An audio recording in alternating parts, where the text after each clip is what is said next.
Right. Hi, I'd like to welcome everybody to this webinar. My name is Gisela Collins. I'm a Senior Admissions Advisor for the MBA programme.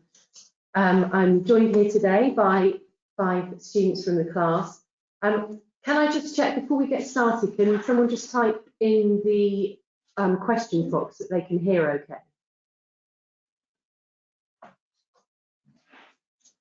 Excellent. Okay, brilliant. Right, so I'd like to go around the room and I'd just like you all to introduce yourselves, please, and just tell us a little bit about your background, where you're from and your work experience. Hi guys, this is Mehek. I'm from India. I'm from India. I have a very diverse background. I belong to a space in consulting, impact and technology. I am from BITS Pilani, if you guys know the college. I did my engineering there. Then I joined Ericsson, did internship at KPMG. Then I joined Vodafone as my leadership development program. Later, I worked in corporate IoT technology. Then I shifted to Goodera, which is a startup which works in CSR technology, and we had a platform. This is my background so far. Here at Oxford, I am a part of a couple of OBNs, which is student groups. I'm a part of consulting OBN, and then I'm a peer supporter. This is all what I'm doing currently. Yeah.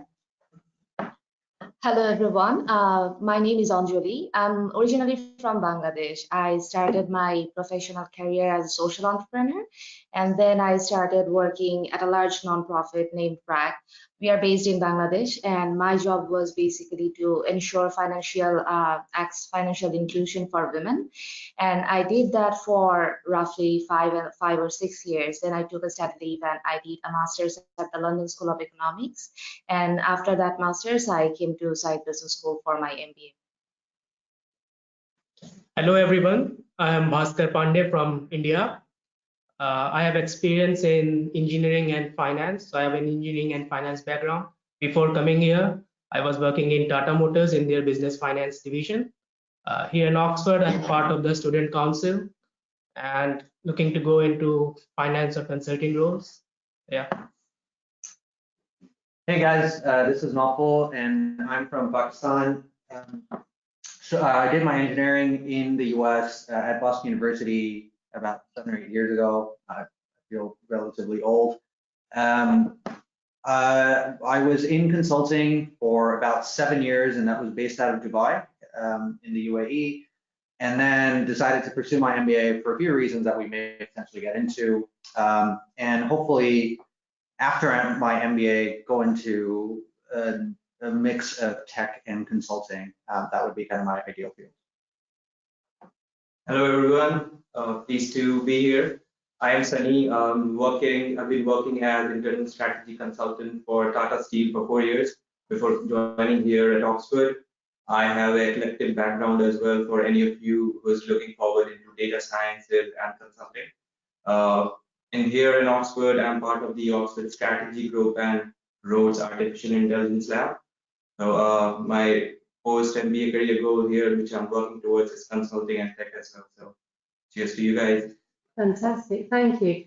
If you would like to start asking questions, please feel free to start typing them into the box and I'll start reading them out and get the panel to answer. But in the meantime, do you have any advice for prospective students or for people who just found out they've been accepted or they're about to be interviewed and what they should do, what they should not do? I can start. So for prospective students, people who are thinking of applying to Oxford or have an interview coming up, I think one thing that would really help is to think about where you kind of exist in the larger scheme of things, right? What your role is, what you've been doing, how that ties into the larger picture. One of the things that I've loved about being here at Oxford is the diversity of the class, and diversity of experiences that people come from. So I remember on day one, I met someone who's worked in the White House with the Obama administration. I met someone who ran her own NGO. I met someone who's, I think, top 100 women leaders of Africa. There was such diversity in experiences and backgrounds And that's what Oxford really treasures, right? That's what the theme is of the school. So really think about what you want to do and why it is that you want to do that, right? What kind of unique skills and backgrounds that you bring to large-scale challenges that we're faced in the world. And for people who've been accepted, well, first of all, congratulations. We're coming through here in September, hopefully. Just forget about everything that you've done and really look forward to this experience. It's going to be a lot of fun. Yeah, I totally agree with Naupal. It's Sunny here. One important thing for those who have been accepted already is, this is something that one of the career advisors said to me: what brought you here won't bring you there, which you wanted to go. So start, if you've already thought about the areas that you want to pursue, or is it something that you want to jump up, which is the next step in your career, start networking with people, listening to people, meeting with people if possible. If you're from India, start using LinkedIn more often, so that you have an idea about what resources they can, what are the insights, what resources they can guide you onto. So yeah. I think additionally what Sunny said, spend a lot of quality time with your family before you reach here. Yeah, because you'll have a new family here. So it's important that you spend a lot of time with your friends and family. So this is Bhaskar. What I want to say is try to find out how the values of the school connect to your own values, because Side Business School is a different business school, different kind of a business school. We value ourselves in being different. We think about big challenges in the world. It's not like some business school you will go there who are totally focused on consulting or totally focused on finance. Inside, we are a diverse community. We focus on everything. And at the same time, we focus on the bigger challenges in the world, so that you, after 1 year, you go out as a leader in the world, not just you just not go and in a silo of consulting or finance. You learn everything, but eventually you will go in one of those fields, but you will be able to use the other skills that you learn in the school in those areas. So talk to current students, talk to alums, talk to the admission team, and try to learn what Side Business School stands for, and whether it is the right school for you, because it might not be the right school for everyone. It might be for you, but so try to learn that whether it is the right school for you, and then make that decision. Anjali here. I think Bhaskar made a really important point. I can't emphasize the need to have a very open mind when you are coming here. And also don't forget that this is not just a business school, it's in the Oxford University. So I feel that the Oxford University has amazing resources and people that you will not find anywhere else. Personally, I think I was amazed by what kind of access you have, just because you are here at the right time, at the right place. So it's really incredible the kind of things you can access, the kind of opportunities you can avail because you are here. So try to utilize as many of them as you can. Fantastic. I have a question for you, actually, Anjali. Someone is asking, how is the MBA helping you to polish skills that you see imperative to ensure impact in the social sector? Thanks for the question. I think it's really important that we don't put impact, as a separate category.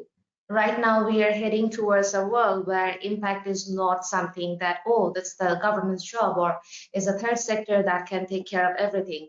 It's something that no matter whether you are in business or in social impact or in consulting, it's not an option. I feel it's a hygiene factor in business terms. So if you have an MBA, I think it brings you to a level where you can understand the language of business, but at the same time, if you have your vision and your aims intact, you can understand the language of impact as well. So I think having that, that bilingual ability is really important, and that will take you a lot far compared to if you are only an impact person and if you are talking about social impact all the time, but you don't understand what are the challenges that are faced by the businesses. Okay, great, thank you. We have a question here asking, whether you can shed any light on the implications of Brexit on South Asian students in terms of job opportunities in the UK.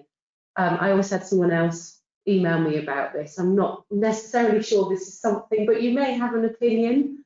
I know it's obviously quite a hot topic at the moment. I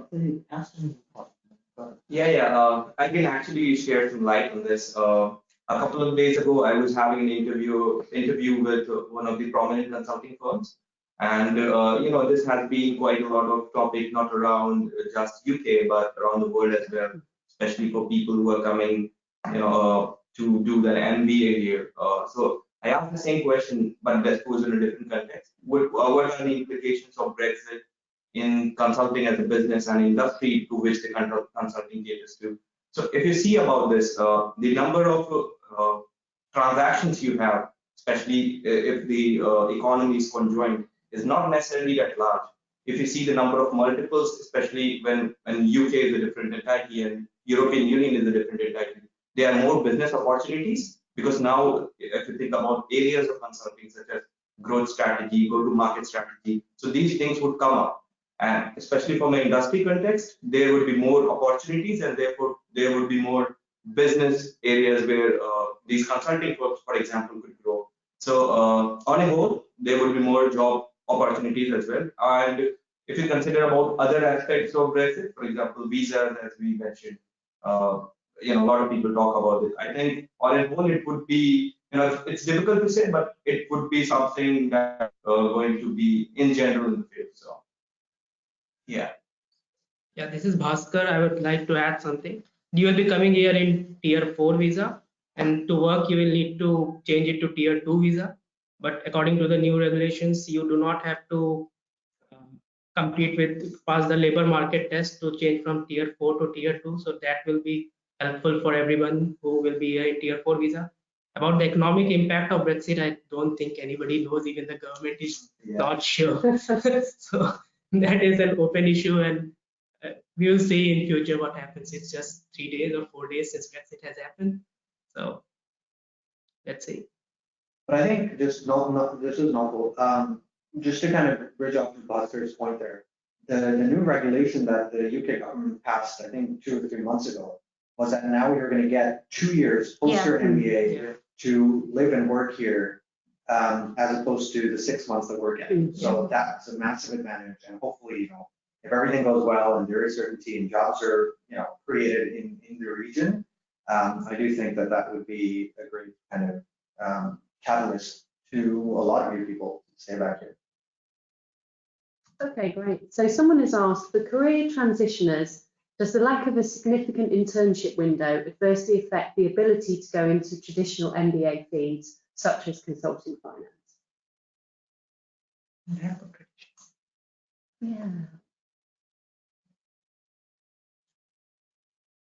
Yeah, so this is Bhaskar. So there is a internship window. You can do internship at the end of the term, after the 3rd term. So if you want to transition into consulting, so that window is available for you to do internship. And most people go to consulting who do not have consulting background, so that is not a problem. Your background is not a problem with going to consulting firms, because they also look for people who have industry experience or different kinds of experience. So there is not a lack of internship window. It is kind of a different. In a 2-year program, the internship is between 1st and 2nd year. Here you end your internship and then you have to start your job. So that is a bit different in a 1-year program, except that there is opportunity for internship. Yeah, this is Sunny here. Just to reiterate on Bhaskar's point, what I loved about Oxford ecosystem in general, and that is, I think it goes back to the university's reputation as well. A lot of major recruiters who come to Oxford, they offer you both the opportunities, full-time MBA as well as internship, and these are more catered to Oxford, so you can choose which opportunity you wish to apply to. As well, if you're looking specifically at consulting, I think a lot of consulting firms, they offer generalist role. So in these generalist role, they do not cater to a specific industry experience. Consulting, if you have, that works out well, but I have not seen industry experience work as a disadvantage to any prospecting candidates. Yeah, so. Okay, great. So someone has asked, has the alumni network been helpful in aspects of networking for employment or learning? Hi, this is Mehek. So definitely our alumni network helps a lot. So when we reached here, we were given special ways how to network with people. We had a couple of sessions and we have been using that. We have been reaching out to our alumni. Our alumni are definitely trying their level best. They are the ones, if they find a company which doesn't come to Oxford, they will get the company to Oxford so that we guys can have an opportunity to work with them. So definitely they're very, very helpful people, and we'll be your alumni. We are gonna be as helpful as we can. But yeah. Fantastic. Someone has asked, what is the product management roadmap like? Are PM roles part of the career team's focus? Any of you? Yeah. Yeah. So hi, I'm Mehak again. So yeah, product roadmap is something that we have the modules that some of you might have received, or the people who are waiting there, who will get selected, they'll get the access to it. So in the product roadmap, you have the modules which will lead you what is the role like, what are the things that you have to employ in Agile and all those fairs, what are the marketing skills that you'll have to develop, what are the focus areas in product management, how to lead the engineering teams, all that is there in the module. And currently they have also started with the classes. So we have separate classes where we go through each of those modules and the learnings. So there is a lot of focus that the careers team is putting. We have treks also to different companies where we go and meet their product teams. So definitely a lot of work is going on. Hi, this is Bhaskar. So it runs in a tiered way. So before you come here, you will get access to some of the online resources through General Assembly. After you come here in Michaelmas term, the first term, a lot of product managers from different companies, Facebook, Google, other automobile industry, from different industries, they will come to give a lecture about product, what they do as a product manager.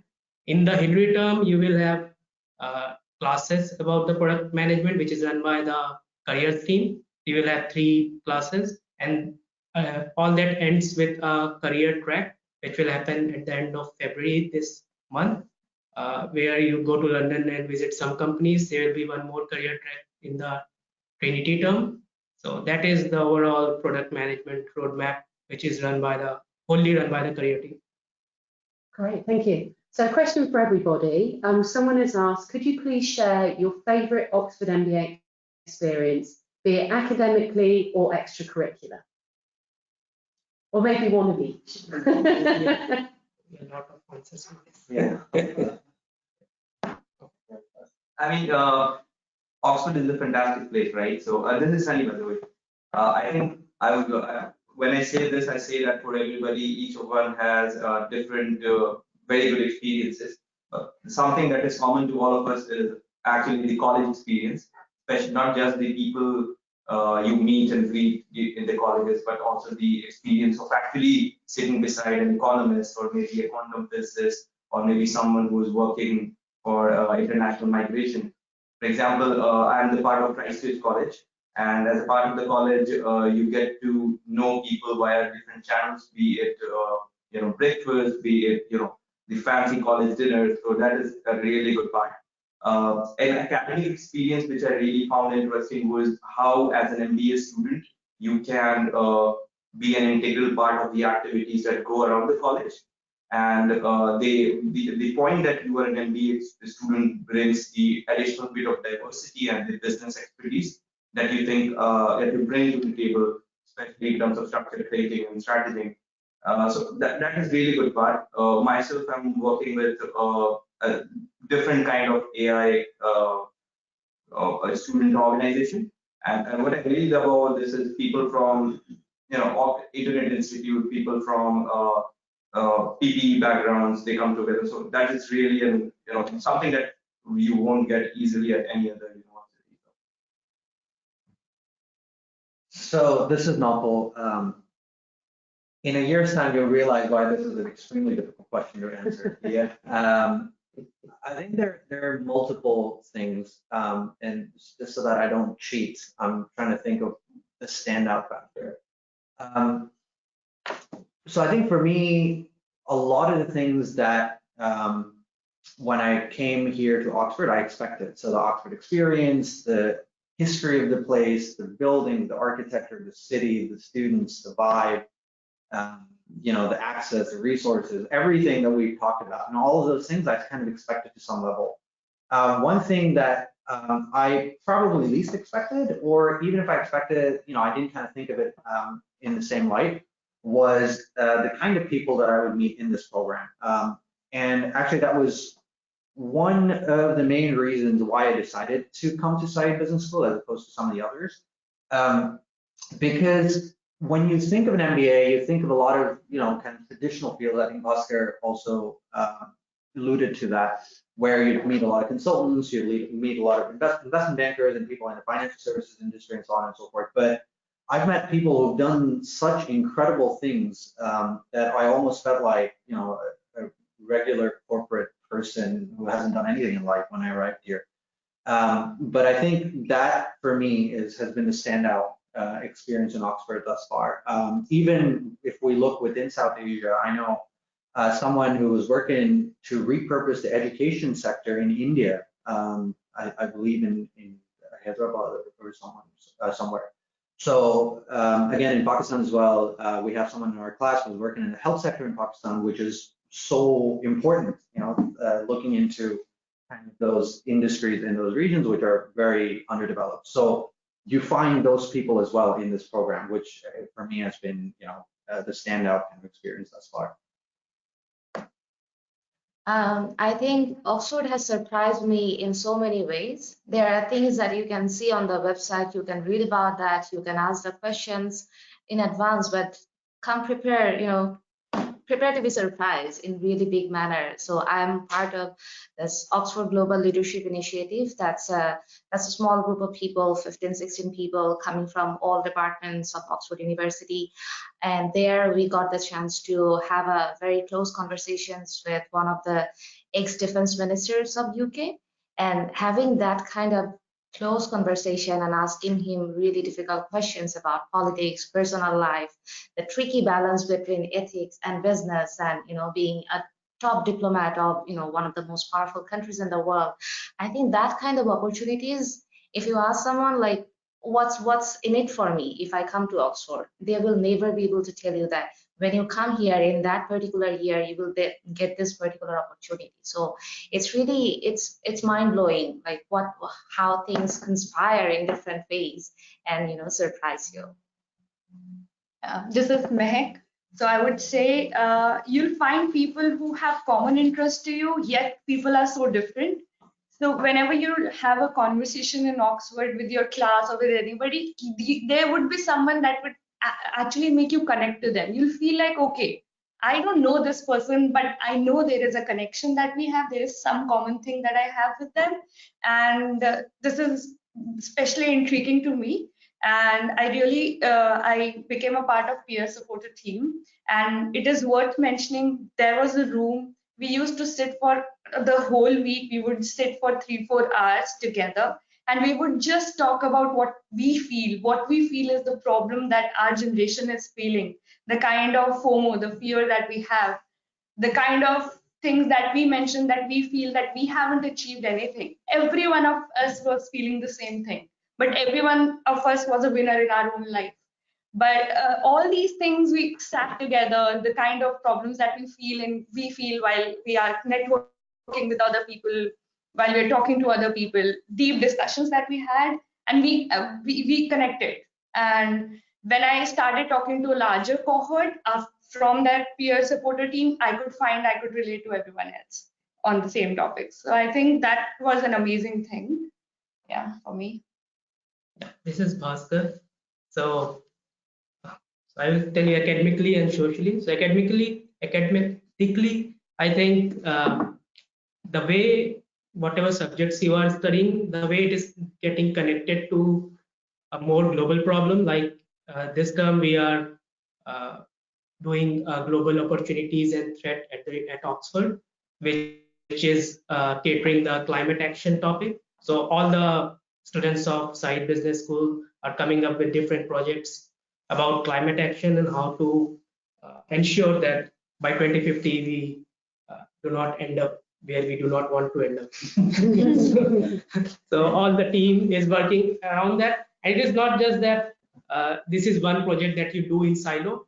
How different subjects are getting connected to that bigger impact thing. How in accounting we talked about impact, which I don't think we talk about in other schools might not talk about that, and how everything is getting connected to a more global problems and global threats that are existing right now. This is academically. Socially, there is, I mean, 1 hour will be a short time to explain what all opportunities are available. Like within a week when you come here, you will have your matriculation where you will be wearing a fancy gown and going to take a pledge thing, kind of thing. And then the fancy dinners, you wear a formal and go to a formal dinner in different colleges. Everybody will host you, and that experience is quite different. You go to different balls.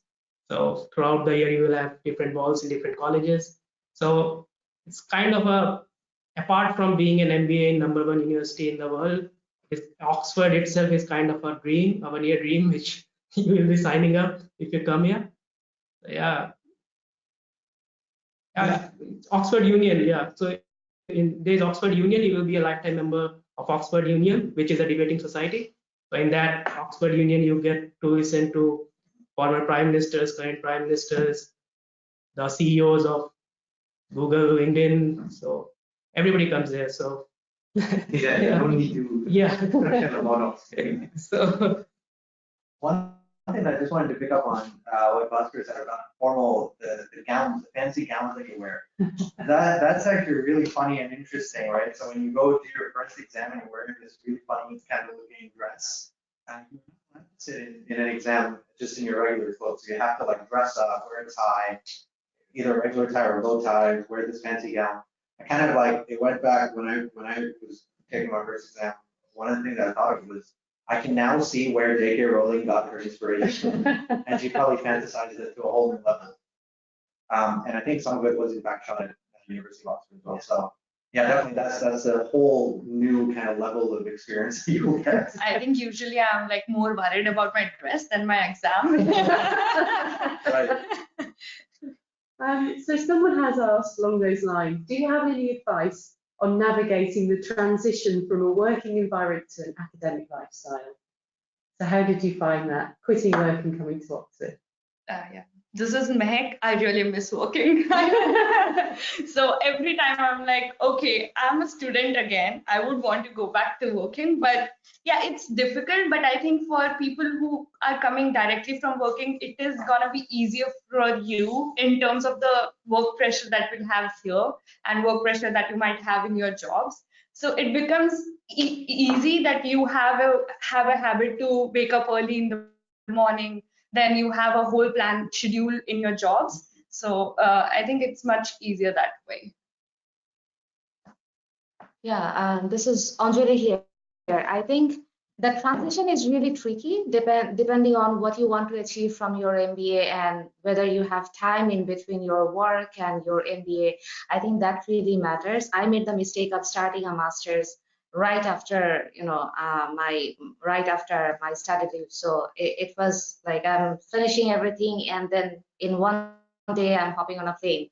I do not recommend that. Not at all. So take your time and if possible, do a little bit of reflection, because when you come here, I think because it's a very, very intense program, it's just 1 year, things will pass, before you can even realize. So it's really important to have some sort of clarity, and the sooner you can have that clarity, what are the things that you want to say no to?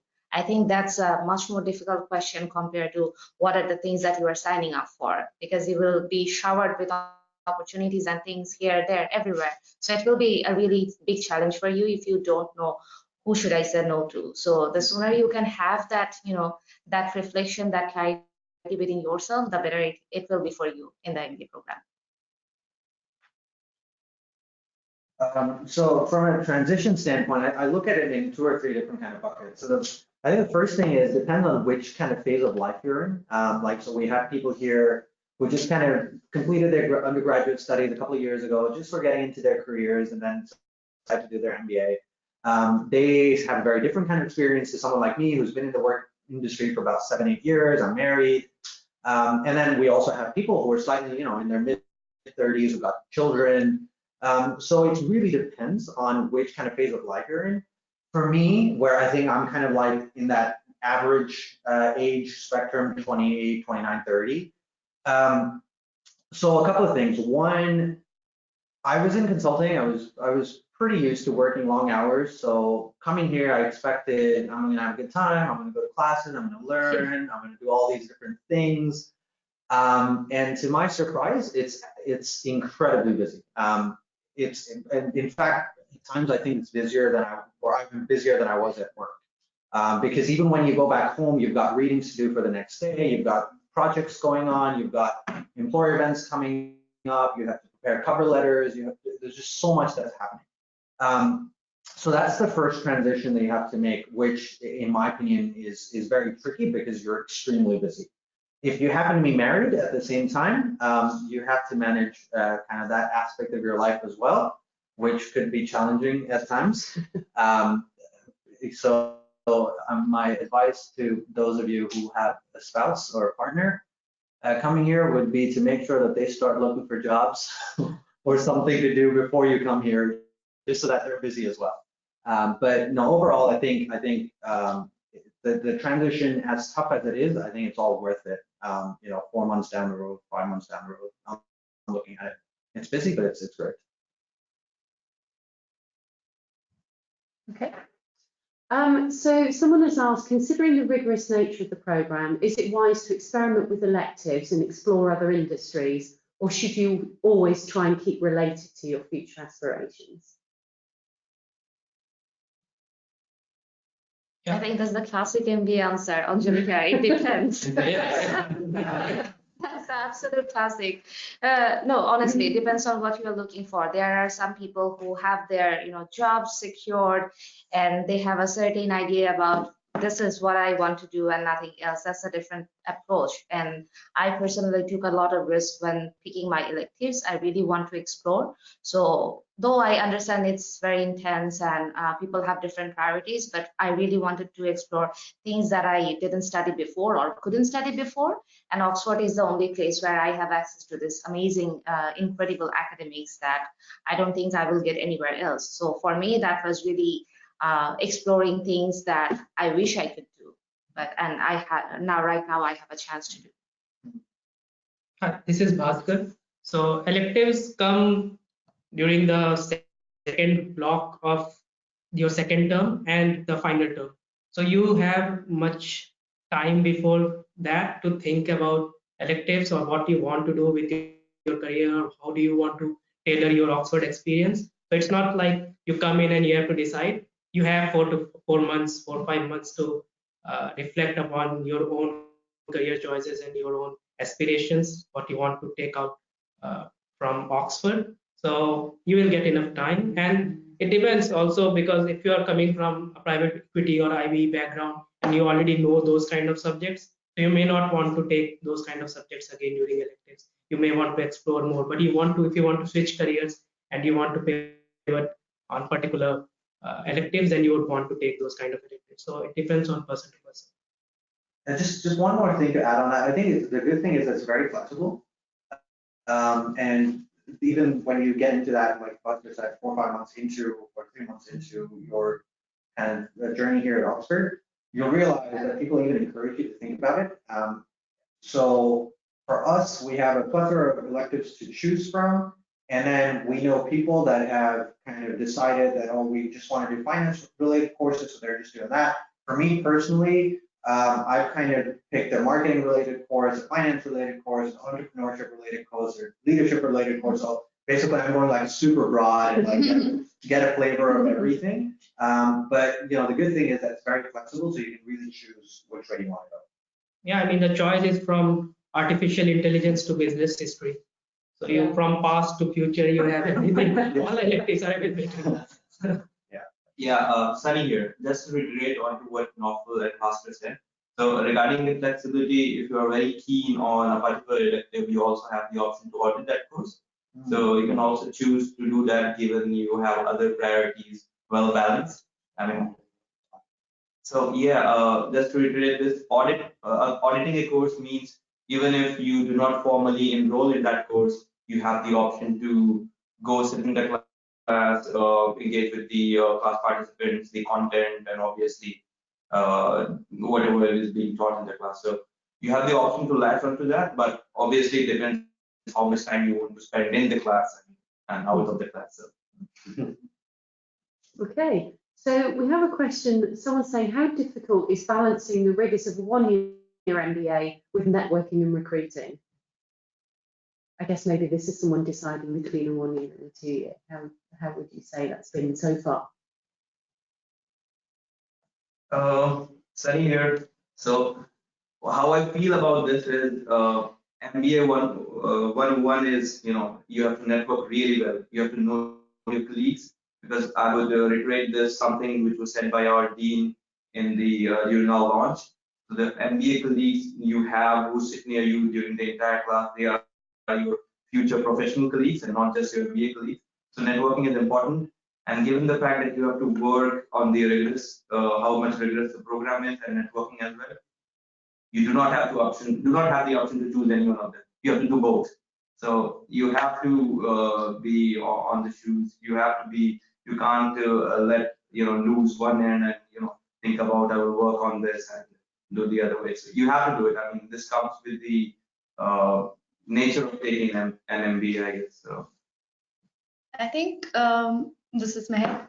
I think if we are comparing the 1 year program versus the 2 year program, then you definitely have to look at the ROI as well. You have to see that 1 year program, you would have more pressure. You would have to do all the things together, but you have the benefit of getting to the job back in like 1 year. You'll be done with your course. In a 2 year program, you basically have the pressure distributed, but the mental pressure, it stays for a 2 year long. So for me, it was like I would wanted to get done within 1 year. But yeah, but if you actually experience that Oxford being such a big university, I feel 1 year is too less for me. It should have been 2 years for me to like go to all the colleges, explore everything. But in terms of MBA, you have to see what depends on you and what matters you the most. This is Bhaskar.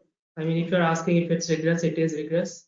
There is, I mean, if you want to come here with a mindset that you're gonna be on your toes for the whole year. But it also depends on what kind of roles you are looking at career-wise. If you want to look at structured hires, so the mass recruiters, so that happens during December and January, February maybe, December, January, February. So 3 months or 4 months after you are here, the structured hiring will start. If you are looking at more experienced role, then you will apply during the end of your MBA period, because they want people to join immediately. So initially you will be doing more networking and you will be applying later on. If you're looking for structured roles, you will be doing networking and applying at the same time right after you come here. You will have to start in October itself. So yes, it is difficult, it's rigorous, but then it's Oxford. So someone has asked whether you are living, are they saying on campus, or say, are you living in your college? Are you living in graduate accommodation? Are you living privately? And why? And what is how feasible is it for significant others also to visit or to live with you here? I guess you're the one who's married here. Yeah, so this is Novel. So I'm living in graduate accommodation, and to be very honest, I think that part of my life has been extremely smooth since before I came here. So my wife came here with me. We are living in a 1-bedroom apartment flat, which is about a 12 to 13-minute walk from the business school. If you're in South Asia, that may seem like a lot, but when you arrive here in the UK, you'll realize that's actually pretty close. But so the room's really nice, or the apartment's really nice. It's well taken care of. The overall kind of facilities that are provided are also very nice. basically everything that you would want in a student accommodation you have, and it's very well kept. So I have absolutely zero complaints on that behalf. Yeah, I think it's been a great experience on that front. Okay. Anyone else have anything to add about living? Yeah. So this is Bhaskar. So there are two kinds of accommodation. One will be provided by your college, and one is provided by university. So if you do not get your college accommodation, there is also university accommodation that you can apply to. I live right next to Said. My college has flats right next to Said. So it's like 1 minute walk for me every day.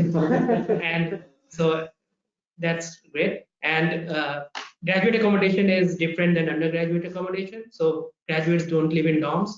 So you will, even if you decide to stay in a room, so it will be an suite room, or you'll be sharing a bathroom with one other person. You won't be sharing it with 5 or 6 other people. So it's not like dorm, it's your own good, well-maintained accommodation.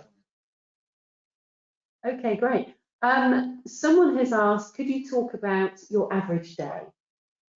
Is there such a thing? I can take a shot at it, and then maybe you guys can ask. So this term just started, so let me start with the first term that you will have. So our typical day would start at 9 a.m. And we'd have lectures from 9 a.m. to 4:45 p.m. So 5 p.m. You'd have 2 lectures, one from 9 to 12:15. Then you have a lunch break. The canteen here at SBS is amazing. There's great food, decently priced. And then you go from 1:30 to 4:45 again. So 9 to 5, you're in class Monday through Thursday. After that, you have multiple things happening. So either there's a career event where like an employer visiting, so you want to go do networking with an employer, listen to their presentation.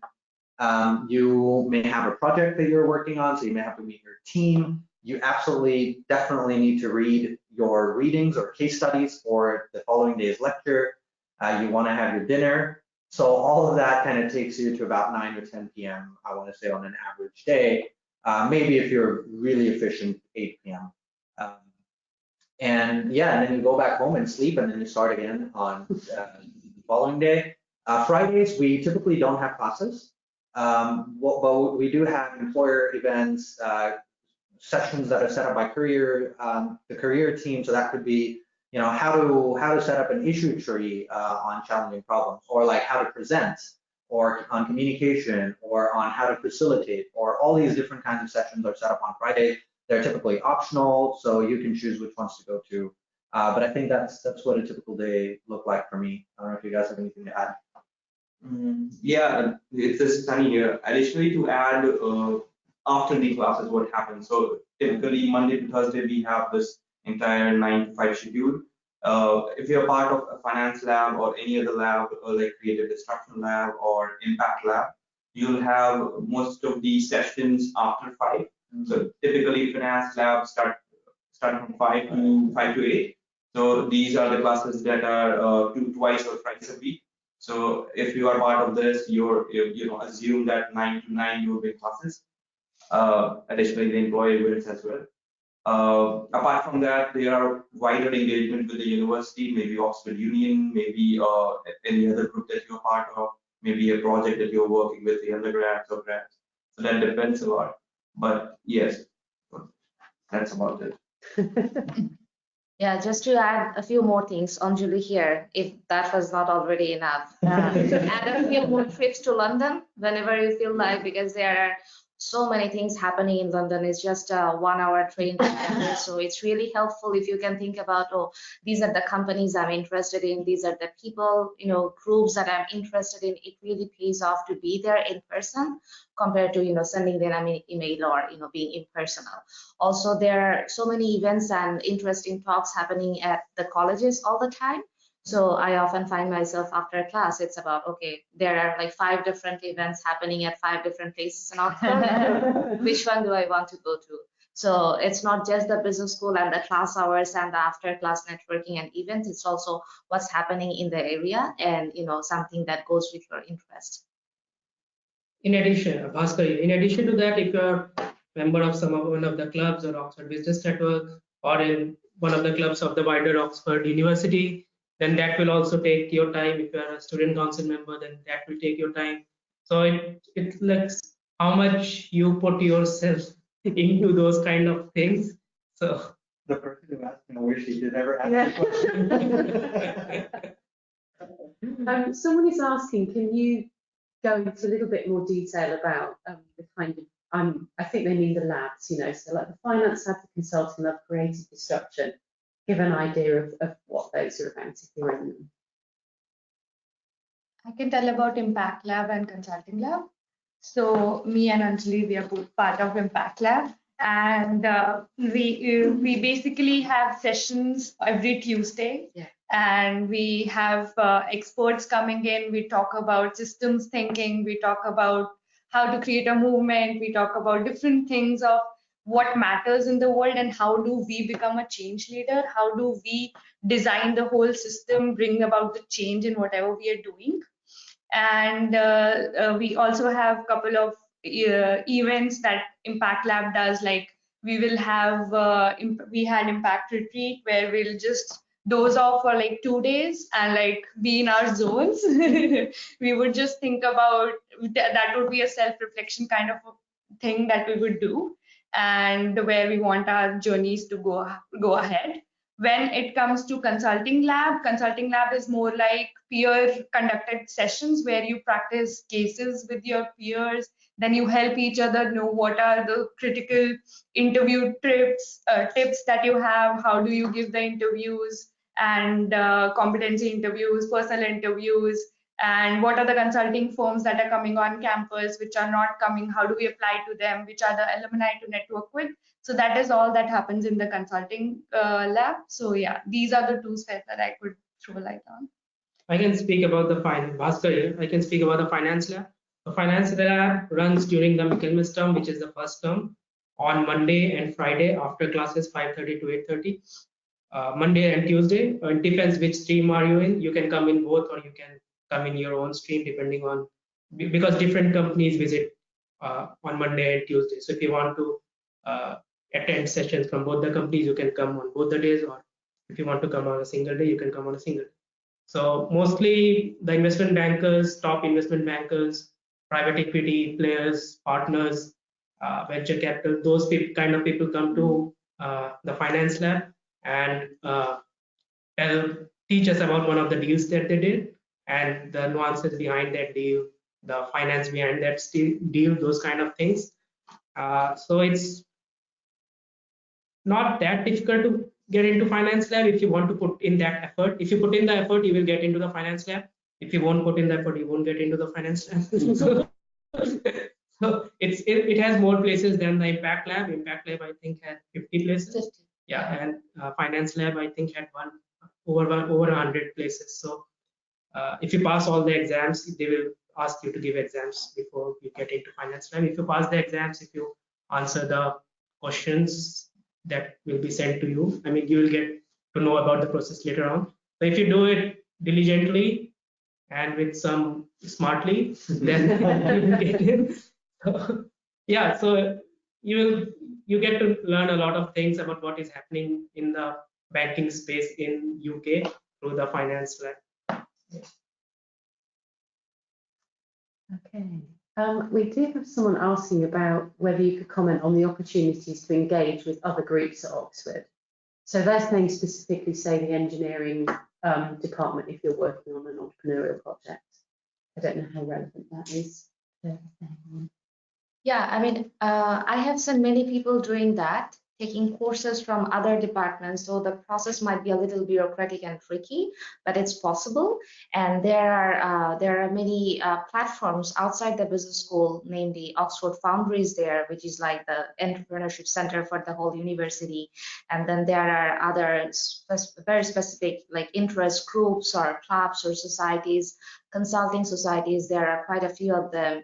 So when you are part of those platforms, that helps you to network with the relevant people in different departments, and I have seen many people working on startups where they are the only business, graduate or MBAs, and rest are either MBAs working on a very specific research issue. There are people from other departments. So cross collaboration between departments happen a lot.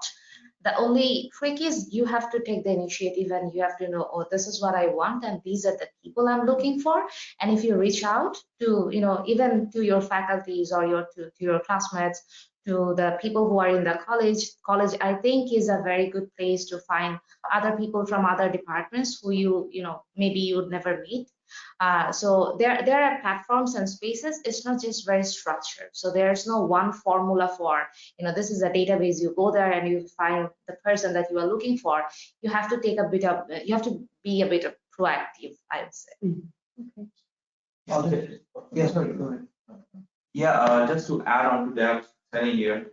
When you join Oxford, you get two advisors. One advisor is from the college advisor. That is the college you are enrolled into, and the other advisor is from the business school. So if you really want to work on a different area, say it's a different department, maybe take a different subject.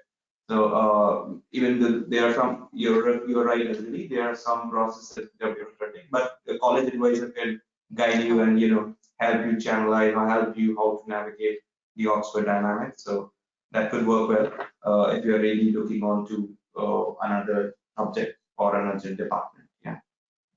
And there, Anjali here again, there are also so many positions and like part-time research assistant, part-time project assistants, internships, and volunteers. There are lots of different opportunities happening, and it's hard to put a finger on that unless you are looking specifically for it.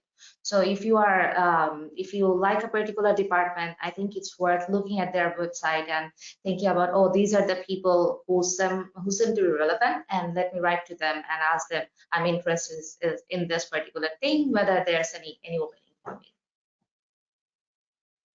Okay, so someone has asked, given that Oxford is a one-year course, is it essential to take some business-related courses prior to starting if you're not actually coming from a formal business background? Hi, this is Bhaskar here. So you will get access to Wall Street prep before coming here if you get selected. So that has some of the basic accounting and business finance courses. I would suggest to take those courses before coming here because you will have an idea of what accounting is and what finance is, and that will help a lot when those subjects come in during the first term. Because if you are not from a finance background, it is very difficult to start from the beginning because the classes run in a 1 month slot. So you will be attending classes for 1 month and then you will be giving exam. So to learn the whole accounting in 1 month, it's difficult. So if you already have a basic understanding and then you can learn more after coming in. Try to do some of the courses of Wall Street prep. I'll just add to that. So while this is my experience, this is not by the way. While it helps if you've done the courses on Wall Street prep, if you've had some prior experience, I also know people, me included, who did not do that or did not have the time to do that. And I came here, like I said, never studied business, and I was fine, right? So again, it really depends on how much time and effort you put into each classes. There's typically support classes for most of the lectures that we have. You can also attend those.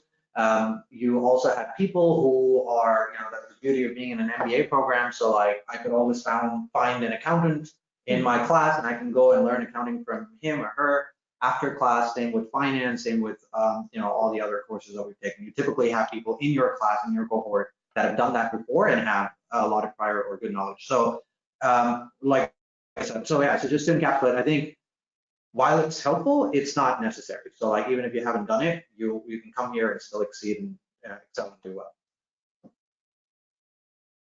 Okay, someone did ask about the Go-To project, and obviously it is part of the core curriculum, which is one of the questions they asked. But could you just give your sort of impressions of it and how you found doing Go-To and what you think about it as a project?